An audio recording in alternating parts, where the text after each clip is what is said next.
All right, we're back. New episode of the mock draft. I did this last week. Ran through each of my picks for the first round. Thought I'd come back this week, try to do one at least every 2 weeks, if not every week, as the draft order changes. So obviously, coming into this week, Jets are still gonna be the number one team, holding the number one pick. Not been great this year. 0-9 on the season. Almost pulled an upset against the Patriots 2 weeks ago. Don't see them really winning a game this year.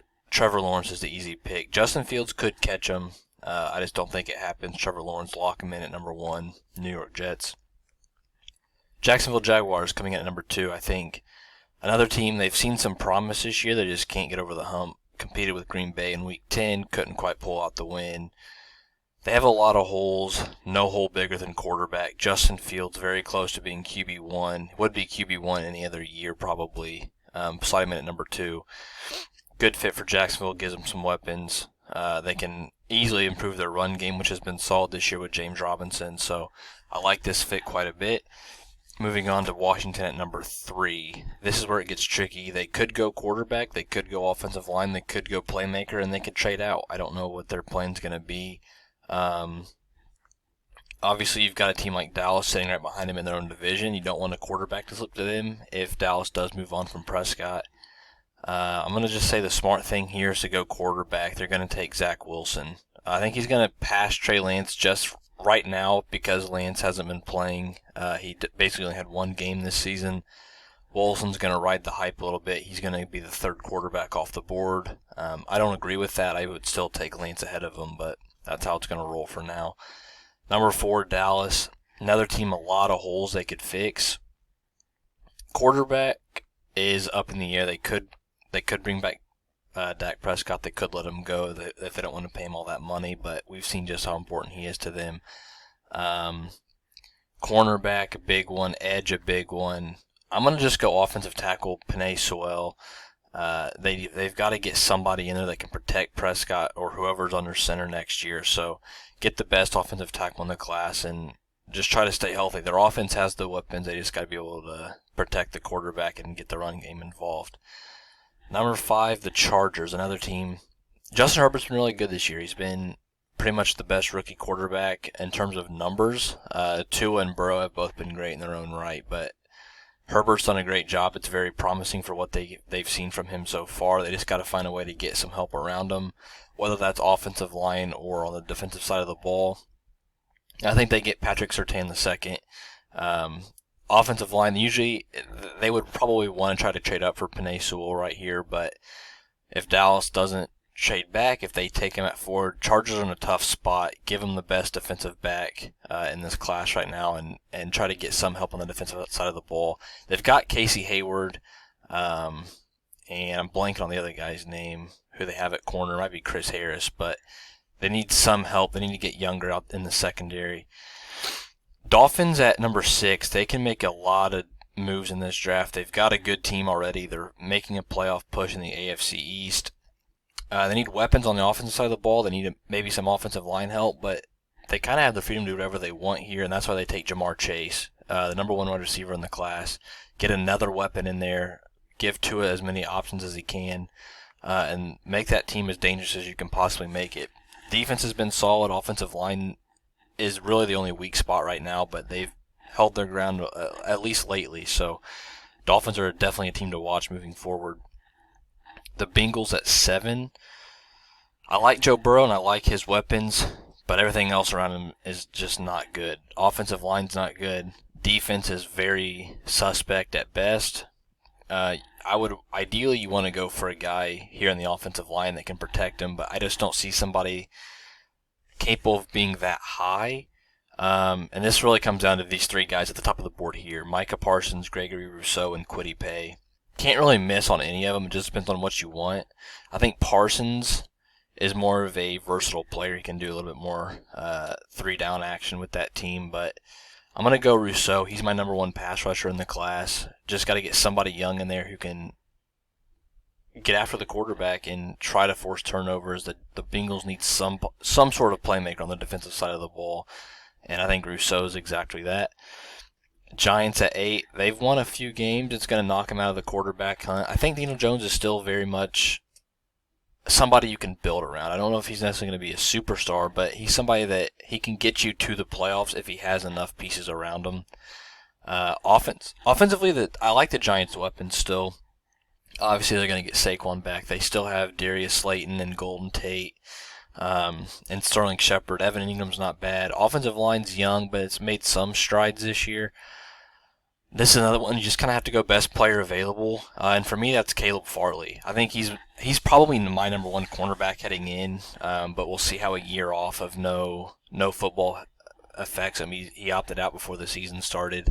Him and Surtain are basically 1 and 2 on everybody's board, and that's how it's going to be for me. I've got about 4 or 5 corners that are locked into my number one spot, like all kind of fighting for it. So I'll get into that as we get to more of these guys, but I really like Caleb Farley. I think he's a difference maker from day one, and he's something that the Giants desperately need. They need somebody on the outside who can lock down, especially given their recent history of draft picks on the outside. But then the Panthers coming back at number 9, easy pick for them, Micah Parsons. They went all defense last year. They can do it again this year, at least early on. Micah Parsons, he can fill that role of kind of Shaq Thompson of just kind of do everything. But he can rush the passer a little bit better. He can play the run. He can defend the pass a little bit. So I like Micah Parsons, one of the best pure linebackers in this class. So get him in the top 10. You could go with a weapon here, but Panthers have a really explosive offense. If they can't get a quarterback, they've got to go get somebody that can force some sort of issues on the defensive side. Now, the Falcons is another one that's an interesting situation. They could go quarterback because of the situation with Matt Ryan and the money tied into him. They could try to just get weapons and just building pieces around him to try to make one more push for the playoffs before his career's over, but I just don't know what their plan's going to be. That's why I'm going to give him Trey Lance. If he's on the board at 10, you take him and just hope you can make something out of it. Find a way to make Matt Ryan serviceable in the time that he still got on his contract and go from there. But interesting spot for Atlanta. I think disappointing how their season's unfolded and how their last few years have been. So hopefully they can bounce back and find a way to kind of recoup some of the losses that they've had on the salary cap. The Broncos at 11. They've got a lot of issues. Drew Lock's been up and down. I still really like the guy, but he just hasn't proven to be the quarterback of the future. They could look there. I just don't know if that's going to be the move, at least this year. Cornerback, edge, linebacker, offensive line, all issues or areas of need. Defensive line could also be an area of need, just depending on what they want to look at, but you just got to go best player available, and that's according to this, it's Kwity Paye. I'm going to say it's J.C. Horn. I think he's going to rise enough. He just opted out for the rest of the season. I think he's in my conversation for number one cornerback. You can't really miss. Big physical guy, can lock down pretty much anybody. Get him in there. Get you a big physical guy on the outside. Let your pass rushers do the work. They've still got Von Miller and Bradley Chubb. They can get after the quarterback enough. Get J.C. Horn in there and try to force some turnovers on the defensive side. The Niners at 12, this is an interesting one because just a few years ago they were picking number 2, go on to win the NFC that season, losing the Super Bowl, and now they're right back to being dead last in their division at 4-6. A lot of issues, cornerbacks getting old. And if you see, there's just not a lot of cornerbacks available here. Stokes and Sean Wade are both good options. I like Darion Kendrick quite a bit too. I just don't know what the Niners would do. They might have to trade out of this spot, but they need to fix something on their offensive line. And Wyatt Davis is the number one interior guy for me. Just plug him in, get him in there, plug and play guy right away. The Niners can kind of ride that run game like they have been the last few years and maybe protect Jimmy G a little bit if he's still there, but very interesting spot for San Francisco for sure. Lions at 13 is another interesting one. Matt Stafford's had no help. I've been over this 1,000 times. Get him Jalen Waddle. Just go get one of the best playmakers in the draft. He'll take the top off the defense. He'll help you in special teams. A good speed threat that can go right next to Kenny Golladay, who's going to be a jump ball guy. So I really like that fit for them. Just a matter of how they get him involved in the offense. But Jalen Waddle at 13 is a steal. He's coming off of a broken ankle, but I still think he's a can't-miss prospect. The Vikings at 14, I don't see them sticking here. They've won 3 in a row. They've got 3 easy home games coming up. So if they are at 14, obviously I'm going to want an offensive lineman. Wyatt Davis would have been my guy, but he's no longer even on the board. Defensive line doesn't seem like a huge need anymore. I would probably just have to go corner, and I'm going to go Shaun Wade. It's a guy that they were mocked to a lot last year, and I think they can find him at different spots this year. He's more of a slot guy, and they already have Jeff Gladney and Mike Hughes who play that, but I think Shaun Wade could play on the outside for them, and I do like his fit. I think he's a pro-ready corner right away. And just get as much talent as you can on the outside. You can never have enough cornerbacks. We've seen that. I mean, the Vikings themselves, they've drafted nothing but corners the last, 5 years, it feels like. They've just gone corner in the first round every year, and it works out. So you just got to have depth. Patriots, Cam Newton's been up and down. I don't know if he's going to be the future for them, at least definitely not long-term future. I think they're a smart drafting team. Kwity Paye, one of the best block shedders in college football this season up to this point. Seems like a Patriots guy, just hungry, goes after it, does his job, helps his team win, does whatever he can. Good edge rusher, good run stuffer, and I think he's got plenty of talent, a huge amount of upside off the edge. I think Patriots are a team that can really bring the most out of him, so I like that fit quite a bit. Bears at 16, they've got a lot of issues on the offensive side of the ball, whether it's playmakers, they don't get the ball to Allen Robinson. Running the ball just hasn't worked out. David Montgomery's not panned out for them, at least not to the degree to which they expected.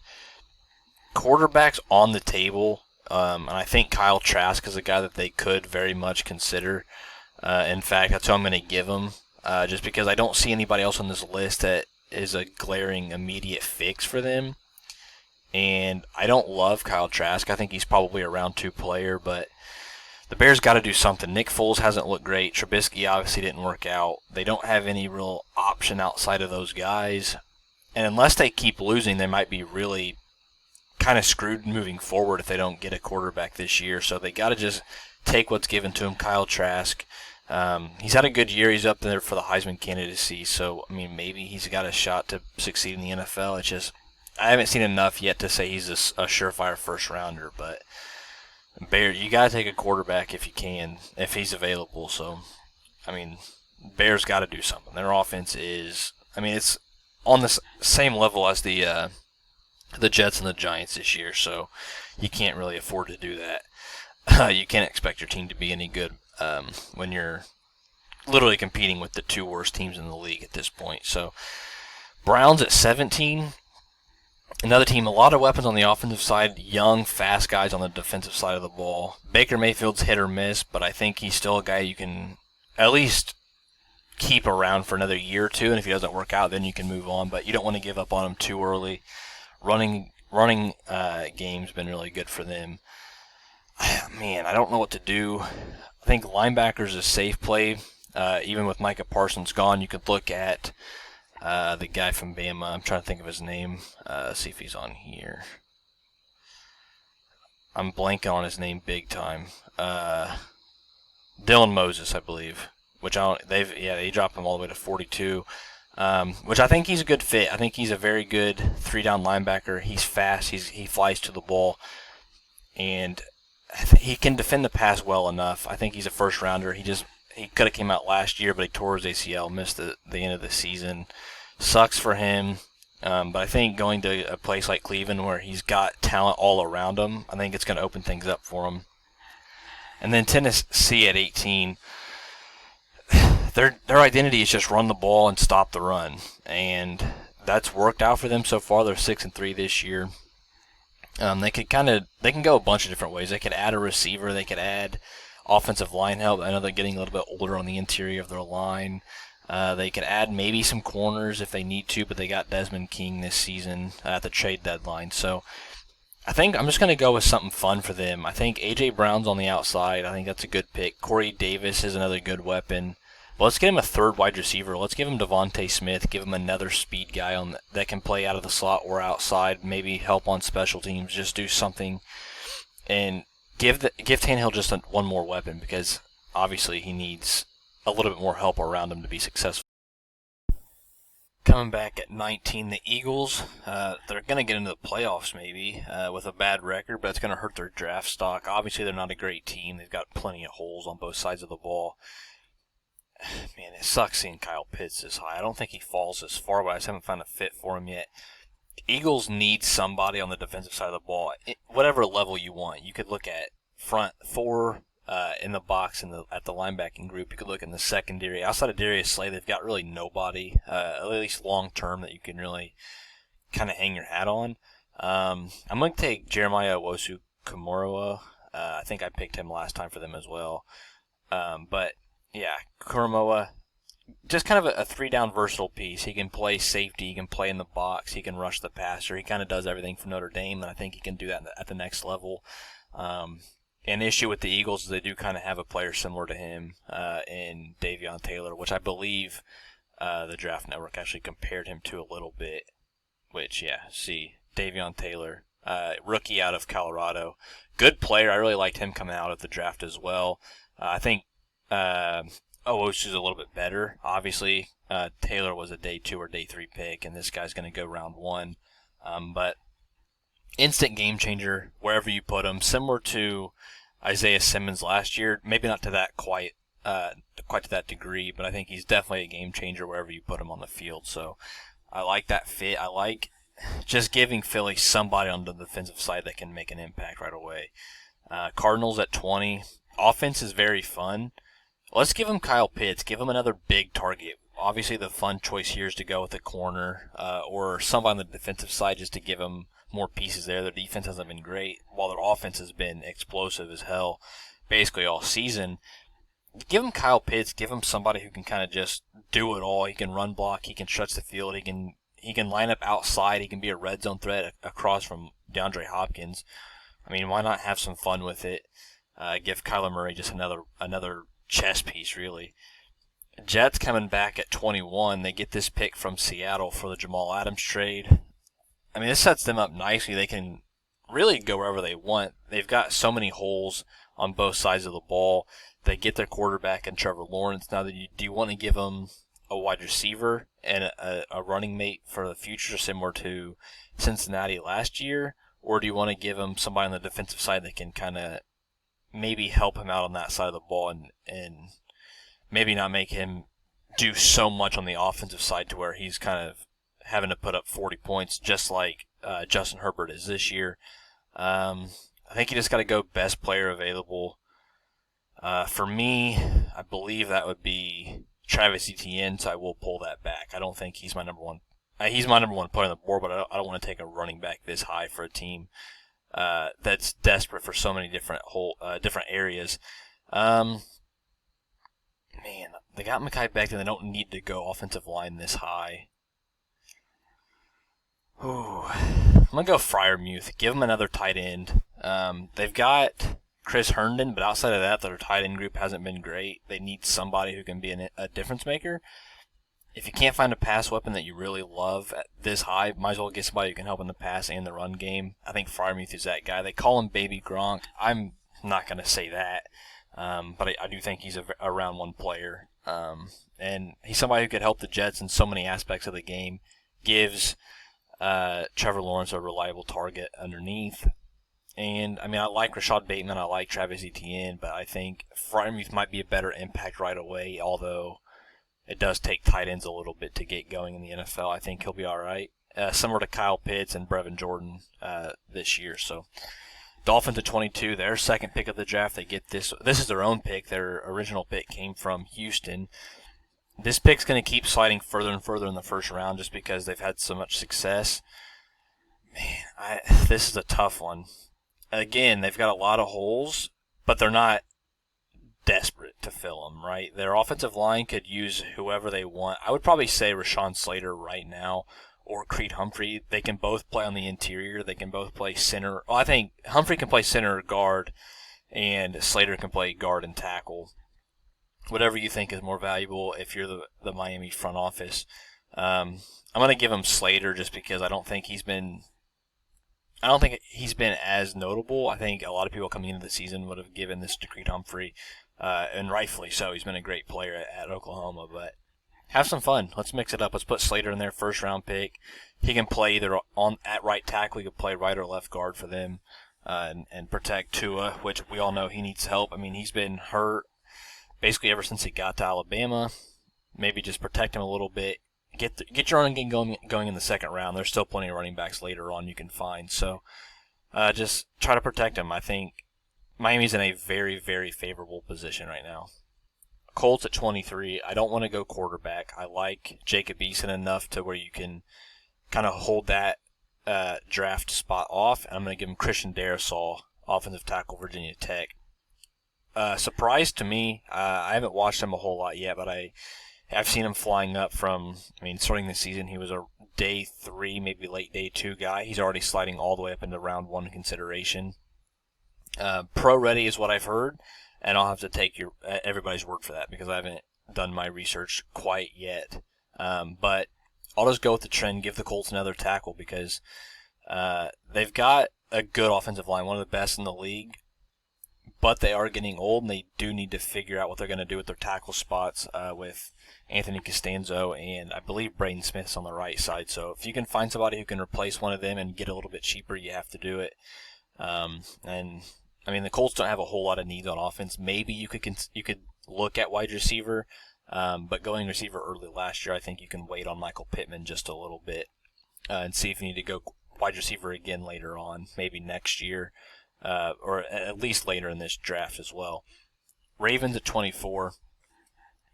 Their play calling's been atrocious this year. We thought coming in that they were going to be one of the most high-powered offenses, and we weren't dumb to think that, I don't think. I think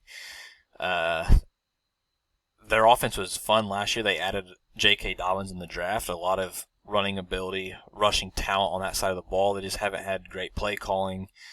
Played in some bad weather. Lamar Jackson's been on and off. I think he's been very good, but I think people just had their expectations too high coming off of his MVP season.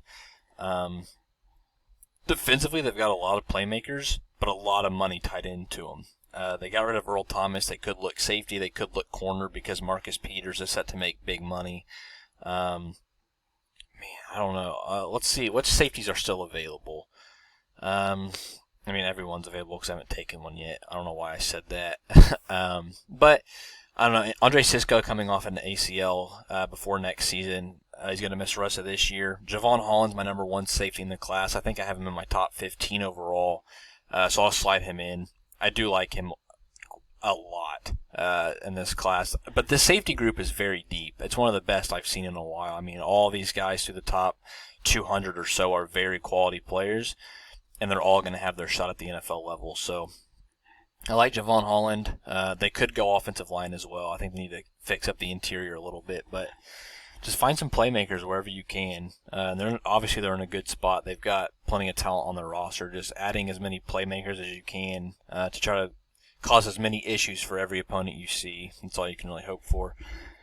Jacksonville coming back at 25. Get this pick from the Rams, I believe, in the Jalen Ramsey trade. Jacksonville, they go Justin Fields at number 2. They got to go offensive line, I would assume, at this point. I like Cam Robinson enough at left tackle to where I would consider taking Jalen Mayfield to play your right side. Instead of Sam Cosmi, I like Sam Cosmi, but let's mix it up. I want to put Jalen Mayfield as one of my top tackles just to see how that shapes up the rest of the draft. Throw him in there, give Justin Fields a little bit of protection. They don't need a lot of playmakers on offense. They've still got enough talent to where they can make things work. Defensively, they've got some stars coming up. Miles Jack, C.J. Henderson, Caleb Von Chason, and Joe Sherbert, I believe, is on that squad. So I like their team. They're just very young and inexperienced. I think they can get there as long as they stay healthy. The Vegas Raiders, about said Oakland. I caught myself because, I'm just that good. Raiders at 26. A surprise 6-3 team. And sorry, David Carr, Derek is not an MVP candidate. I know you want to say he is. Offense has a lot of good weapons. Run game's been very good. Offensive line's very good, but getting old. You have to start looking at a replacement for Rodney Harrison. Is that his name? Rodney Hudson, sorry. And that's where I think Creed Humphrey comes in. You don't have to reach right away and take a player out of position, or maybe try to reach up your board and draft somebody to fit a need, because we've seen that they drafted Cleveland Farrell number 4 overall a few years ago, and he just has not lived up to that hype whatsoever. Just take a proven quality player in Creed Humphrey, let him maybe sit or be a spot starter until Hudson's gone, if he does continue beyond this year, and then you still have very much you have plenty of stability in the interior of your offensive line to keep that run game strong. Buccaneers at 27. Man, they've got a lot of issues defensively. Outside of Shaq Barrett, they don't really have any pass rushers. I shouldn't say a lot of issues. A lot of potential needs. Their secondary is very good. Linebacking core is very good. But their front line has not been great. Obviously, you see right here, their top 2 needs are interior and edge of their defensive line. My number 1 guy at this spot right now would be Jason Owe. I don't think he's going to fall, or I don't think he's going to be taken that high, though. So I think we can wait. I'll give him Carlos Basham. Mix it up a little bit. I know a lot of people are going to want to say, who is it? This edge up here. Joseph Asai. He's sliding very high up boards, but I think he just hasn't proven enough quite yet. Carlos Basham's been doing it for a while now at Wake Forest. I like what he can bring, kind of take some of the pressure off of Shaq Barrett, and I think he's a really good run stopper too, so I like what he can bring to the table, especially right away. They need somebody who can make an impact right away and not have to sit, and obviously their offensive side of the ball doesn't have really any qualms quite yet, so just add pieces to your already tough defense and maybe ride it out with Tom Brady one more year if you need to. Bills at 28, they've got to go corner. Whether you want to look at the guys from Georgia with Stokes or Campbell, you can look at Darian Kendrick, Paulson Adebo, who's one of the best players in the country at playing the ball. Darian Kendrick's one of the best cornerbacks overall. Man, this is a tough one. I'm going to go with Asante Samuel. I think pedigree alone, obviously we should know that he's got the talent. He's been balling out at Florida State, despite Florida State being an abysmal program lately.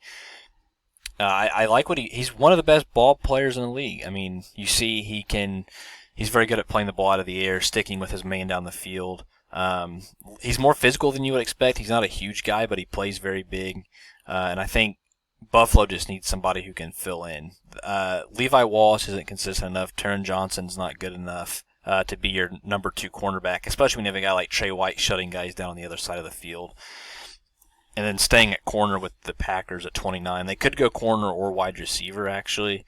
Jair Alexander is one of the best corners in the league, but he doesn't really have any help outside of that. So, man, they could look at Eric Stokes, or they can make Aaron Rodgers happy and give him a pass weapon. I'm going to mix it up. I'm gonna give him Chris Olave. I think I gave him Bateman last time. Olave's more explosive. He's a better deep threat than Bateman is. But Bateman's a very good player. He probably should go round 1. But I like Chris Olave a lot. I like his fit with the Packers, playing in the slot next to Devontae Adams. Chiefs at 30. They need a lot. Interior offensive line needs help. And, I mean, they've got Kelechi Osemele's out for the year. They could go wide receiver and add another weapon. They could go linebacker. They got Willie Gay, but he hasn't proven a whole lot yet. I mean, he's still young. It's to be expected. Let's go best player available, which in my eyes is Rashad Bateman. Given just another receiver, why not? I mean, your offense is already explosive as it gets. Just give one more weapon and just cause as much chaos as you could possibly do. Saints 31. They traded for Quan Alexander. They've got Demario Davis. They could go quarterback. I don't think that there's one that really fits what they want to do. I'm going to give him Darian Kendrick, another guy competing cornerback 1, out of Clemson, very good ball player. Instant impact right away next to Marshon Lattimore. Saints have a very good defense. They need to clean up the pass defense just a little bit, and I think Kendrick could be that guy. And rounding it out, the Steelers at 32. Man, another team, issues on the offensive line, getting old. Sam Cosmi, plug and play, left tackle. And there you have it. End of the draft. A lot of guys still on the board, which is what to be expected. This is a very loaded draft class. Some good fits. I like Jalen Waddle. I like J.C. Horn.